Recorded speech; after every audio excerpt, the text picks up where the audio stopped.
مولانا صاحب د تلاوت نه بعد زه د محله یوسف خیلو، محله بیگزو، محله غیزو او د محله میاکلي د مشرانو، د کشرانو، د ځوانانو د ټولو شکرګزار یم چې په شاک نوټس باندې هغوی دومره په ګڼ تعداد باندې راغلو. زه ورته د خپل څخه د پاکۍ نه څخه په خیرالي او برکلۍ ویم. ملګرو، د الیکشن سیزن دی، تاسو ته پته ده موږ د خپل کلي لپاره دا زموږ د شیرپو د دې مثال د یو کور دی. موږ یو سلسله شروع کړې ده، محله وایز یو دوه محلې راغواړو د دې لپاره چې هغوی سره سلو شي، مشوره وشي چې دا الیکشن به په څه طریقه به کوو، د هغې نه په هغې کې مشوره واخیستل شي، سلا واخیستل شي. دویمه دا خبره ده ملګرو چې موږ ټول به راپاڅو، ټیم نشته، د میاشتې نه اوس پروازو کې دي، پروازو کې او موږ که مخکې تاریخ وګورو، اکو د شهید وطن حیات محمد خان شیرپو دورو، هغې نه پس خو بیا د ملي رهبر جناب افتاب احمد خان شیرپو دورو، په هغې کې سخت وختونه راغلي دي، ماشاءاللهګانې راغلي دي، انسوبیزونه راغلي دي، هر قسمه تکلیفونه راغلي دي، کوړې راغلي دي، جیلونه راغلي دي. خو زموږ د شیرپو دا مشران دوی چې یو موټی شوي دي او دوی هغې ته بلکل سینه تان ولاړ دي. نو د هغې قیادت یاده شوې ده ملګرو چې بیا تاسو په دې غونډه صوبه باندې حکومت کړی ده او مشري کړې ده، او نن دا د هغه اتفاق وجه ده کوم چې زموږ مشرانو په دې شیرپو کې جوړ کړو.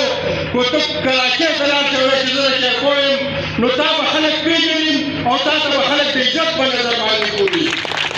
داسې که ته پنجاب ته لاړ شې، که ته کوټې ته لاړ شې، ملګرو حیات محمد خان شیرپو څه وجه جوړه شوه چې هغه دلته کې سیاست ته ووتو او دلته کې سیاست شروع کړو. هغه خو یو زمیندار سړی و، هغه خو دلته کې تاسو ته پته ده، دې مشرانو ته پته ده، د هغه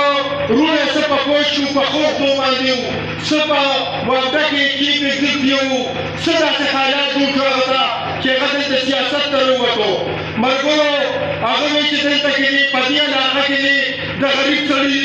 زوی دې سکول ته لاړ شي، کالج ته دې لاړ شي، هغه وایي چې کوم حقونه پنجاب کې خلکو ته میلاوېږي هغه دې دلته کې د دې پښتنو بچو ته میلاو کړي. او نن تاسو وګورئ ملګرو، تاسو دا یاد دلته مشران ناست دي، تاسو د هغه وخت را یاد کړئ او نن را یاد کړئ. الحمدلله چې کوم سهولت دلته نن سکول شته، پرایمري شته، میډل شته، های شته، هایر سیکنډري شته، ډګري کالج شته، ټیکنیکل کالج شته، هسپتال شته. دا د حیات محمد خان شیرپو هغه سوچ و، هغه پکې د وینو قرباني ورکړه، خو هغه رارسته نه شو. داسې د هغې نه پس زموږ ملي رهبر باندې دلته کې په دې شیرپو کې په جومات کې پې دماکو شوه، په هغې کې زموږ د شیرپو ډېر قدرمند عزتمند نوجوانان زموږ نه جدا شو. داسې ډېر پکې اوس هم شته چې هغوی موږ ته زخمیان شو. داسې په سټیشن کې دماکو شوه، داسې په